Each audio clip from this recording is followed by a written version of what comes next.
Hello everyone and welcome to the MS-DOS project. Today I'm going to be talking about the game that has taken the internet by storm lately, Elden Ring.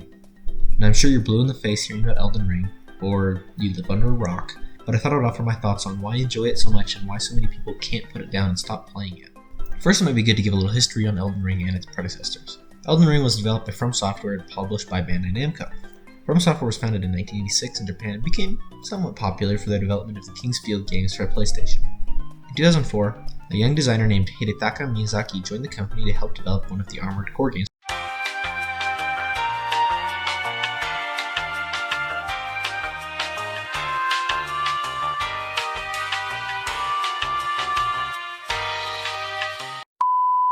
After developing several of the Armored Core games, Miyazaki became excited about a FromSoft action-adventure RPG that was in development. Because the company believed the product was sort of dead in the water, they let Miyazaki be in charge of it, figuring it couldn't hurt. This product eventually became Demon's Souls for the PS3, which was soon followed by the now famous, or infamous, Dark Souls.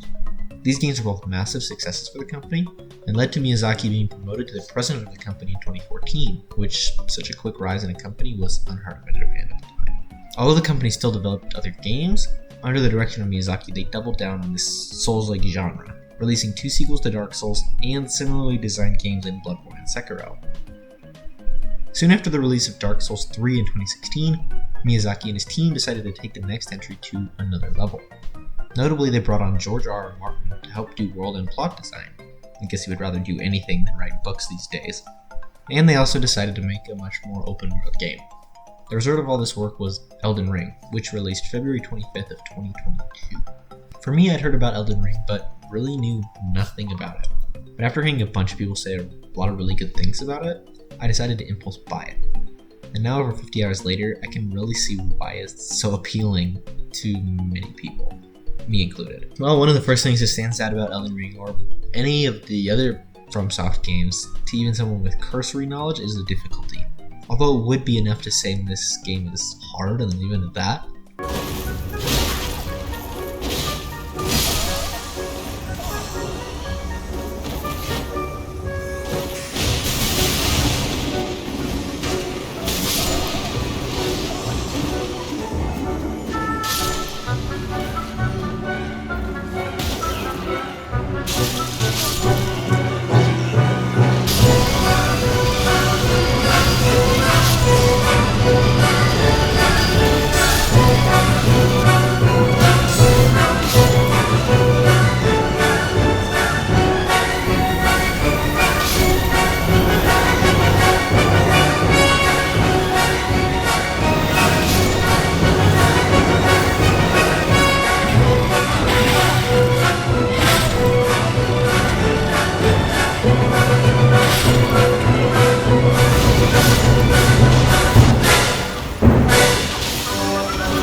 I really think it deserves a deeper look than that. With Elden Ring being one of the most popular games released in recent years, this has received a ton of criticism, with many people arguing that every game should have an easy mode. Miyazaki disagrees, saying, quote, "We are always looking to improve, but in our game specifically, hardship is what gives meaning to the experience. So it's nothing we're willing to abandon at the moment, it's our identity." Close quote. And after much rage, but also lots of this ecstasy and excitement, I can definitely see what he means about the meaning of this experience. The thing is that after a while I realized that none of the game's difficulty is really unfair. Every enemy has a counter, a way to dodge or avoid its attacks. And if you're patient enough, you can theoretically beat any of the bosses as a level 1 naked man with a club. It really gives me an old school's good difficulty, like Super Ghouls and Ghosts.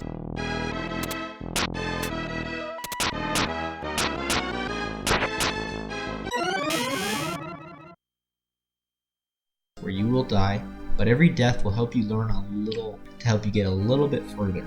It really is so much more fulfilling to have beaten a boss or cleared an enemy that actually gave you some sort of challenge. And as far as Elden Ring is concerned, the difficulty is much more organic than any of the previous Souls games. If you get stuck on something, you can go explore, level up, find better weapons, etc. Another thing that's helped to lessen the difficulty is to add many more checkpoints, both in the form of Sites of Grace, which are basically Dark Souls bonfires, and new Stakes of America. Stakes of America are around boss fights and other very tough sections, and if you die in range of one, you are given the choice of reviving there, or your last visit at Site of Grace, making the stroll back to the boss basically non-existent and much easier to retrieve your lost runes. This leads into my next part of what has really gotten me into this game, just the world and the exploration. Miyazaki said in an interview that he was heavily inspired by Breath of the Wild, and I can see why. The game does definitely point you in one direction, in a similar way that Zelda does, but there are ways to get to even endgame areas very early on. The thing though is that to an even more extreme extent than Zelda, the game lets you know very early on that if you want to go wherever you want, you will have to face whatever lies there, and you probably can't. But if you're willing to look around and even risk jumping to your death, you may find an awesome weapon or upgrade item. It seems that at every turn there's something more to be found, whether that be a teleport across the world or a hidden path to an optional boss. The thing is that although the map is stuffed to the gills with things to do and see, almost none of it is marked out for you. In most modern games, it has become almost obligatory that you have a massive open world with a massive checklist of things to do with markers around so that you can see absolutely everything that the devs put into the game. And I get it, but Elden Ring has taken a very different approach. From everything I've seen so far, I can make the assumption that FromSoft doesn't care for you to find something if you don't care to look for it. You'll never have some quest location marked on your map, no quest log, nothing. And although this may seem a handicapped and horrible design choice, the result is that every discovery you make feels like your own accomplishment, something that you wanted to do and find. And this goes deeper than just finding new areas and items too. This comes in the form of discovering new mechanics, secrets, and lore bits. One of the coolest ways this is done in my eyes is through notes you can find at merchants and in the world. On the surface these may seem useless, but they may tell you about a certain type of damage or attack an enemy is weak to, or even the whereabouts of a hidden location. And while there is a tutorial and pop-ups to explain some of how the basic mechanics of the game work at the beginning, which are always re-accessible in the menu, this is really just an appetizer for what the game has to offer. Even with all these hints, it would be totally possible to just not know some location or mechanic or style existed and miss it entirely or stumble upon it by accident. For instance, there's this elevator in a little hut that looks innocuous enough. Once you use it, you go down for a long time. 3 hours later.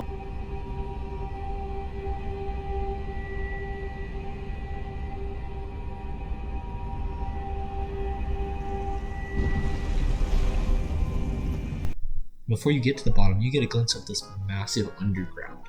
So not only is there a humongous overworld to explore, but also an entire underground underneath it. Add that into the fact that there are teleports, both obvious, and traps that move you to other places entirely, gigantic dungeons, catacombs, and hidden caves, you will have a surprise for you behind every corner. And I mean, check all of them. Again, with how tough the game is, there are still sections of the map which will seem almost impossible if you try to get to them right away, and the game pretty much actively discourages you from going there. However, you can still choose to go there, and there are even ways to sneak around some choke points on the map to get elsewhere. And doing so could reward you with better items, and increased rune drops from enemies with the trade-off of high difficulty. In this way, the world builds into the difficulty, with you choosing the pace you want to take everything at and discover it. Another thing you will notice is that there are almost no cutscenes or exposition, outside of the intro cutscene and major boss fights. And while these are pretty awesome, it may seem severely lacking. This is because the game expects you to discover the story more naturally. This may be one of the things that have been most sucked into the game, with item descriptions, environmental storytelling, NPC dialogue, and anything else you might find, filling you in on the history and current situation of the world. I think this really gets to the heart of why the game is so popular and why it sucks me in so much. All of these factors make it feel more unforgiving, but also more rewarding. It feels like the game has given me the power to do what I want when I want it, and the payoff for exploration is much higher than if I was told where every quest was and how to find everything. It really reminds me of Ultima 7, where you're given directions on what to do by the characters, but figuring out how to get there is half your adventures. Whole quests, characters, dungeons, history bits, and interactions are just completely missable, and the devs really don't tell you that they're there, making the world feel like it doesn't revolve around you, but that you get to discover all the different things that are going on and contained inside. I mean, there's a reason that YouTubers like Avadi and other people are still doing lore videos for this other Souls games, and Elden Ring has just started. Like, there's just so much to dig into here that we probably haven't even found yet. Another thing that was present in previous FromSoft games, but has really almost been perfected here, is just the entire sandbox. Obviously there's magic and physical weapons, but there are so many subcategories of weird weapons with different effects. You have your standard swords and bows and knives, but then you have things like whips and wolverine claws and so much more pure just wacky stuff. Each of these weapons is affected by a different stat, which helps it to increase damage based on that stat scaling. In addition to being able to be upgraded over time through smithing stones, you can modify any and all weapons to something entirely different using what are known as Ashes of War. Ashes allow you to do a lot of different things, from passive effects to new attacks to different stat scaling to many other things I probably haven't even run into. Ashes make it so that essentially even though your weapon can be found in the world by anyone, it's uniquely yours to tweak and mess with as you please and modify to try to suit your build or maybe a current situation. You also get tons of other tools in your arsenal, including a vast range of armors, stealth, craftable items, and even limited co-op play if you would like. One of the most significant out of these is the Spirit Summons, basically summonable companions which can help you out in selected tough areas in all boss fights. These souls can be upgraded over time to become more powerful, and it can be a big help if you just really don't think you can get by a boss just by tanking hits and swinging at it for hours. Plus, you have your normal souls roly-poly mechanic, and an even more fully featured move set, including stronger attacks and different ways to deal damage. Probably the most interesting part of this, however, is how all these different mechanics and tools just play together. If you don't have enough levels in a certain stat, find your weapons and spells weak, or constantly die in one hit, chances are there are items you can find in the world that will help you out in the absence of leveling. For example, once you beat a certain boss, it's possible to get an item that boosts all of your stats by 5 until you die. And this can be used to get you over a stat level requirement for a particular weapon until you can afford to pump into this stat. Add all of these mechanics to the open world and you've taken the already great Soul formula and made it not only more accessible but more replayable. Every situation is much more open to different approaches, and with even many bosses appearing out in open areas, you aren't necessarily restricted to fighting them up close and personal.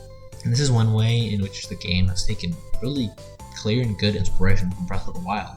While you may not have the same set of environmental toys that Zelda gave you, and maybe different mechanics to play with, the end result is similarly enjoyable and multifaceted, just with a Souls twist. Really, I don't know if I've had a game scratch the itch to play around with mechanics so much since Morrowind, but sadly there's no overpowered levitate spells.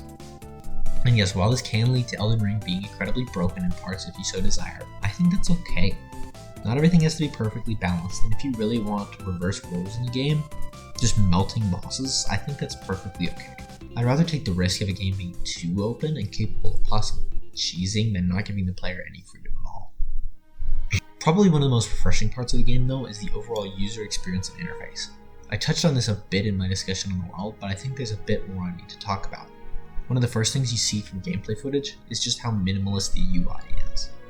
A large majority of time, all you'll see is the compass on top of the screen and maybe any status bars that have been drained, or active status effects. You can press a button to show your active weapons and items as well as your currency, but this fades away a lot of times when you're just wandering around. For me at least, it's refreshing to not have a screen crowded with mini-maps, quest lists, and so much more. And you can still find all the information you need, like item stats and everything in the menus, but it just never feels overcrowded and excessive.